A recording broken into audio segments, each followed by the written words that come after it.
ఈ ఆలయానికి రావాలని మనం అనుకుంటే సరిపోదు. సాక్షాత్తు ఆ పరమేశ్వరుడు ఆజ్ఞ ఉంటే కాని ఈ ఆలయం లోపలికి అడుగు కూడా పెట్టలేం. పూర్వం భరద్వాజ మహర్షి పక్షి రూపంలో ఈ ఆలయంలోని స్వయంభు శివలింగాన్ని పూజించారు. బ్రహ్మదేవుని ఇద్దరు కుమార్తెలైన కమల మరియు విమల ఈ ప్రదేశంలో వినాయకుడిని వివాహం చేసుకున్నారు. ఈ ఆలయంలోని శివలింగాన్ని శ్రీ మహావిష్ణువు, హనుమంతుడు, ఇంద్రుడు, సూర్యచంద్రులతో పాటు అనేక దేవతలు స్వామివారిని పూజించారు. ఈ ఆలయంలోని స్వామివారిని తిరుజ్ఞాన సంబంధర్ కీర్తించడం ద్వారా ఈ ఆలయం 276 పాదల్పెట్ర స్థలాలలో ఒకటిగా నిలిచింది. ఈ ఆలయాన్ని 1300 సంవత్సరాల క్రితం చోళరాజులు నిర్మించారు. హాయ్ హలో నమస్తే, వెల్కమ్ టు అవర్ ఛానల్ ఆలయ యాత్ర. ఈ రోజు మనం ఒక శక్తివంతమైన శివాలయాన్ని అయితే దర్శించబోతున్నాము. ఇంతకీ ఏంది ఆలయం అంటే శ్రీ తిరువాలీశ్వరర్ స్వామి వారి ఆలయం. ఈ ఆలయం చెన్నై నుండి 12 కిలోమీటర్ల దూరంలో ఉన్న పాడి అనే ఒక ప్రదేశంలో అయితే ఉంటుంది. మనకి చెన్నై సెంట్రల్ రైల్వే స్టేషన్ నుండి అనేక బస్సులు మరియు ఆటోలు ఈ ఆలయానికి అయితే అవైలబిలిటీలో ఉందన్నమాట. ఈ ఆలయం తాలూకా లొకేషన్ కూడా నేను మీకు డిస్క్రిప్షన్ లో ఇచ్చుంటాను, చెక్ చేయండి. వీడియోని లైక్ చేసి స్టార్ట్ చేయండి. మన ఛానల్ ఏమన్నా సబ్స్క్రైబ్ చేసుకోకుండా ఉంటే సబ్స్క్రైబ్ చేసుకోండి. రండి ఇప్పుడు మనం ఆలయం వద్దకైతే వెళ్దాం. ఈ ఆలయం ప్రతిరోజు ఉదయం 6:30 నుండి మధ్యాహ్నం 12 వరకు, తిరిగి సాయంత్రం 4:30 నుండి రాత్రి 8:30 వరకు భక్తులకి అందుబాటులో ఉంటుంది. ఇప్పుడు రండి మనం ఈ ఆలయం లోపలికి వెళ్లి ఈ ఆలయం యొక్క పూర్తి స్థల పురాణం అయితే తెలుసుకుందాం.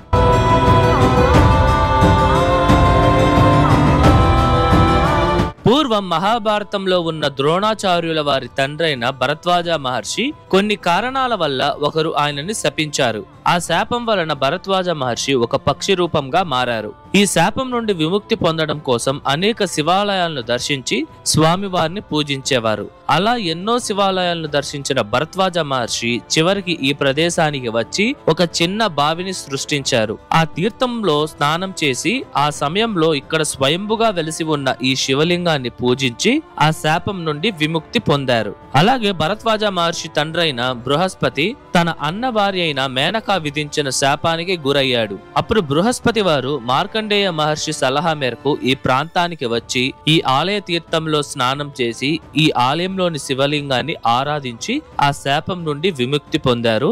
ఇంతకు బృహస్పతి అంటే ఎవరో కాదండి, వేద జ్యోతిష్య శాస్త్రంలో ఉన్న గురుగ్రహానికి అధిపతి అన్నమాట. ఇంగ్లీష్ లో చెప్పాలి అంటే జూపిటర్ ప్లానెట్. ఇందుచేతే ఈ ఆలయంలో బృహస్పతి అనగా గురు భగవానుడికి ప్రత్యేకంగా మందిరం కూడా ఉంది. గురుగ్రహ దోషాలు ఉన్నవారు కానీ, గురుబలం తక్కువ ఉన్నవారు మరియు పిల్లలు లేనివారు, అతి ముఖ్యంగా పెళ్లి కాని వాళ్ళు, వివాహ సంబంధిత సమస్యలు ఉన్నవారు ఖచ్చితంగా ఈ ఆలయాన్ని సందర్శించండి, తప్పకుండా మంచి జరుగుతుంది. అలాగే కాంచీపురం, కుంభకోణం వలె చెన్నైలో కూడా నవగ్రహాలకు ప్రత్యేకమైన 9 ఆలయాలు ఉన్నాయి. కానీ ఈ ఆలయం ఆ నవగ్రహ క్షేత్రాలలో ఒకటి కానప్పటికీ ఈ ఆలయంలో గురువు పరమేశ్వరుణ్ణి పూజించడం ద్వారా ఈ ఆలయాన్ని గురుదోష పరిహార స్థలంగా పరిగణింపబడుతోంది.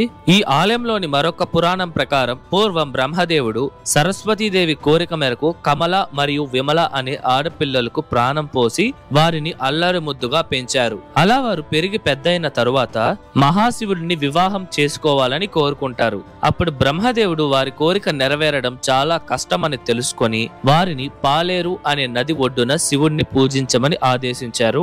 అప్పుడు కమల మరియు విమల చేసిన తపస్సుకు మెచ్చిన పరమేశ్వరుడు వారి ముందుకు ప్రత్యక్షమయ్యారు. అప్పుడు స్వామివారు వారి కోరికను తెలుసుకొని, నాకు ఇదివరకే పార్వతీదేవితో వివాహం అయ్యింది, నేను మిమ్మల్ని వివాహం చేసుకోవడం సాధ్యం కాదు అని చెప్పి ఎంతో గుణవంతుడు మరియు తల్లిదండ్రులంటే విపరీతమైన గౌరవం ఉన్న నా మొదటి కుమారుడైన వినాయకుడిని వివాహం చేసుకోమని స్వామివారు వారికి సలహా ఇస్తారు.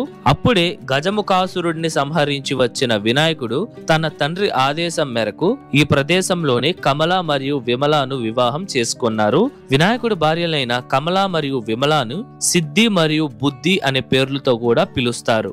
పూర్వం అగస్త్య మహర్షి రామాయణంలో ఉన్న వతాపి మరియు ఇల్వాలా అనే రాక్షస సోదరులను సంహరించిన తరువాత తన పాపాలను పోగొట్టుకోవడం కోసం ఈ ప్రదేశంలో తపస్సు చేశారు. అంతేకాదు కొన్ని పురాణాల ప్రకారం రాముడు, యముడు, సూర్యుడు, చంద్రుడు, శ్రీ మహావిష్ణువు, ఇంద్రుడు మరియు హనుమంతుల వారు ఇక్కడ ఉన్న శివలింగాన్ని పూజించారు. అలాగే ఈ ఆలయంలో ఉన్న సుబ్రహ్మణ్య స్వామి వారు కూడా చాలా ప్రత్యేకమన్నమాట. ఎందుకంటే అరుణగిరినాథర్ ఇక్కడ ఉన్న స్వామివారిపై ఎన్నో పద్యాలను అయితే పాడారు. స్వామివారు వల్లి దేవయాని అమ్మవార్ల సమేతంగా నిలబడుకొని ఉన్న భంగిమలో భక్తులకి దర్శనమిస్తారు. ఇప్పుడు మనం ఈ ఆలయంలోని స్వామివారిని దర్శించుకుందాం రండి. ఇక్కడ పరమేశ్వరుడు లింగం రూపంలో స్వయంభుగా వెలిశారు. ఈ ఆలయంలో స్వామివారిని శ్రీ వాలీదయనాథర్ మరియు శ్రీ వాలీశ్వరర్ అని పిలుస్తారు. ఈ శివలింగం కూడా దాదాపు 4 అడుగుల పొడవైతే ఉంటుంది. ఈ ఆలయంలో ప్రదోషకాలం, శివరాత్రి, మహాశివరాత్రి మరియు గురు పౌర్ణమి రోజుల్లో పూజలు ఘనంగా నిర్వహిస్తారు. స్వామివారి మందిరం చుట్టూ ఉన్న గోష్టంలో వినాయక స్వామి, దక్షిణామూర్తి స్వామివారు, శ్రీ మహావిష్ణువు, బ్రహ్మదేవుడు,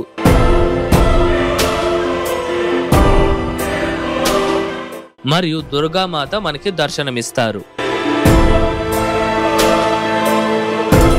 ఈ ఆలయంలో అమ్మవారికని ప్రత్యేకంగా మందిరం అయితే లేదు, కానీ ప్రత్యేక ద్వారం అయితే ఉందన్నమాట.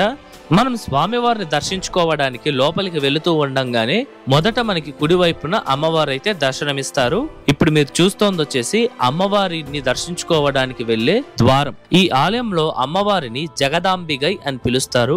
అమ్మవారు నిలబడుకొని ఉన్న భంగిమలో భక్తులకైతే అద్భుతంగా దర్శనమిస్తారు. ఈ ఆలయంలోని వాలీశ్వర స్వామి వారిపై 63 మంది శైవ నాయనార్లలో 28వ వారైన తిరుజ్ఞాన సంబంధర్ తన పద్యాలతో స్వామివారిని అద్భుతంగా కీర్తించి తెవ్వారంలో లిఖించారు. ఇందుచేతే ఈ ఆలయం పరమేశ్వరుణ్ణి గొప్పగా కీర్తించిన శక్తివంతమైన మరియు పురాతనమైన 276 పాదల్పెట్ర స్థలాలలో ఈ ఆలయం కూడా ఒకటిగా నిలిచింది. ఇదివరకే మన ఛానల్లో దాదాపు 17 పాదల్పెట్ర స్థలాలను అయితే దర్శించాము. ఆ వీడియోస్ ఎవరన్నా చూడకపోయింటే మన ఛానల్ ప్లేలిస్ట్ లో 276 పాదల్పెట్ర స్థలం అనే ఒక సిరీసే ఉంటుంది, చెక్ చేయండి.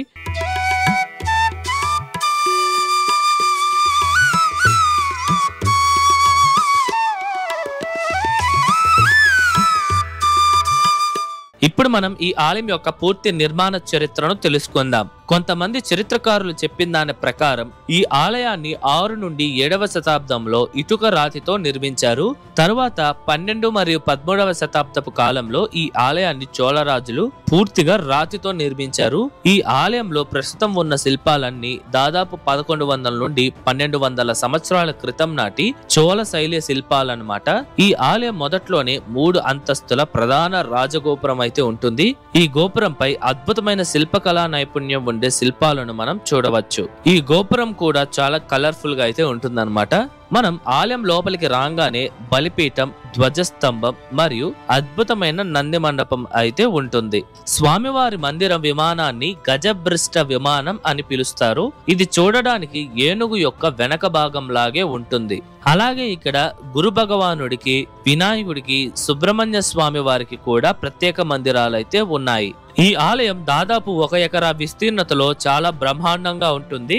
అలాగే ఈ చోళరాజుల కాలంలోనే యుద్ధం సమయంలో ఆయుధాలను ఇక్కడ నిలువ ఉంచేవారు. ఇలా ఆయుధాలను నిలువ ఉంచే ప్రదేశాలను ప్రాచీన కాలంలో పాడివీడు అని పిలుస్తారు. పాడివీడు అంటే ఆయుధాలు ఉండే స్థలం అని అర్థం.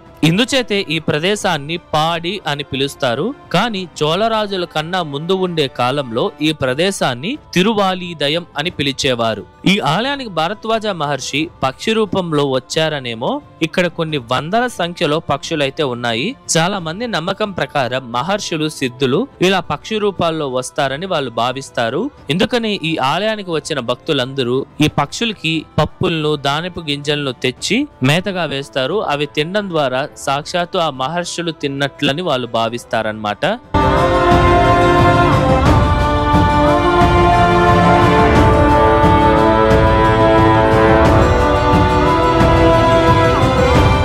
ఇదండి ఇవాళ వీడియో ఎలా ఉంది, నచ్చిందా? ఐ హోప్ ఈ ఆలయం తాలూకా పూర్తి చరిత్ర మీకు అర్థమయ్యేలా చెప్పాను అనుకుంటున్నాను. మీకు ఎటువంటి డౌట్స్ ఉన్నా సరే మర్చిపోకుండా కమెంట్స్లో తెలియజేయండి, నేను మీకు పక్కా రిప్లై ఇస్తాను. అలాగే ఈ వీడియోకి ముందు మన ఛానల్లో 276 పాదల్పెట్ర స్థలాలలో 2 అయిన వాచేశ్వర స్వామి వారి ఆలయము, శ్రీ తిరుమార్గళీశ్వర స్వామి వారి ఆలయంతో పాటు వ్యాఘ్రపురీశ్వర స్వామి వారి ఆలయాన్ని కూడా మనం దర్శించడం జరిగింది.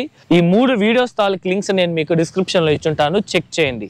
ఈ వీడియో ఎలా ఉంది, నచ్చిందా? నచ్చితే లైక్ చేయండి, మీ ఫ్రెండ్స్ అండ్ ఫ్యామిలీస్ కి షేర్ చేయండి, అండ్ దయచేసి మన ఛానల్ అయితే సబ్స్క్రైబ్ చేసుకోండి. ఓకేనా? మరొక అద్భుతమైన ఆలయం వీడియోతో మీ ముందరకు వస్తా. అంతవరకు మీ శివవరప్రసాద్ సైనింగ్ ఆఫ్.